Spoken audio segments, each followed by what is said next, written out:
Mr. Excel podcast is sponsored by Easy Excel. Learn Excel from Mr. Excel podcast, episode 1829. 15 years ago today. Convert dates to months. Hey, welcome back to the Mr. Excel Netcast. I'm Bill Jelen. Well, this is the Saturday before Thanksgiving here in the United States, and it was 15 years ago today, the Saturday before Thanksgiving, when I opened Notepad and launched a tiny little website called MrExcel.com. Thanks to the Wayback Machine, this is what it looked like. This is actually from about May 1999. They finally picked it up. We can go back and see the very first tip of the week from November 21st, 1998. Kevin, my friend Kevin from Merivale says, I have a table of events in Excel. Each row has a date indicating the date the event occurred. I want to use a pivot table to summarize the data, but I want to see it at the month level instead of the daily level. Try simply formatting the date column to display a month, but the pivot table still breaks the data out by day. So this would have been back in Excel 97 or Excel 95. I'm not even sure what I was using at the time. And I suggested this formula here. Isn't this crazy to go back and look at the old Mr. Excel? So I thought I'd revisit this very first question that we ever posted and take a look at some new ways to do that. If you happen to be watching this during the last week of November, go out to MrExcel.com, the Excel store, and on the left-hand side, there's a special category there called 15th Anniversary. I have 15 different Excel ebooks from Extreme Beginner to Excel Guru that are all priced at a special $7.50 price. No shipping, of course, on the ebook, so those work worldwide. Just as a thank you to all the people who have supported MrExcel.com over the years.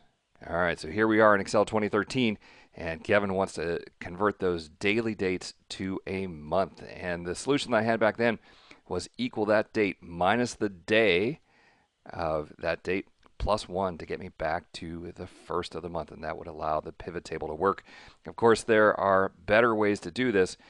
Today, back then, the Analysis ToolPak was not everywhere. It wasn't installed in a lot of companies. So today we have the old Analysis ToolPak functions, and we can use EOMonth of that day. We want the minus 1 month plus 1, which will get us back to the EOMonth gives us the end of the previous month, plus 1 gets us back up to the next day.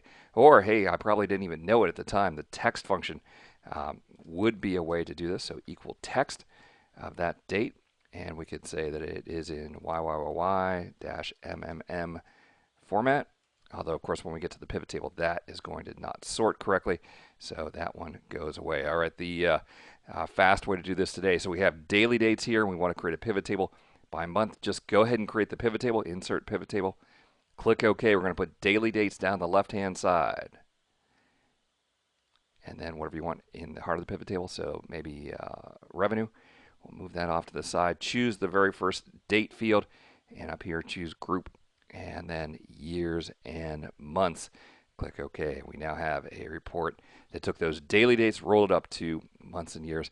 Isn't it amazing how Excel has improved so much since 15 years ago? So much faster way to go. And sincerely, I want to thank you for supporting MrExcel.com over the last 15 years. I truly enjoy learning new tips and passing them along in my website, these video podcasts, and my live seminars. Without you, it wouldn't be possible. Thanks for helping me get from here to here. Well, hey, we'll see you next time for another Netcast from Mr. Excel.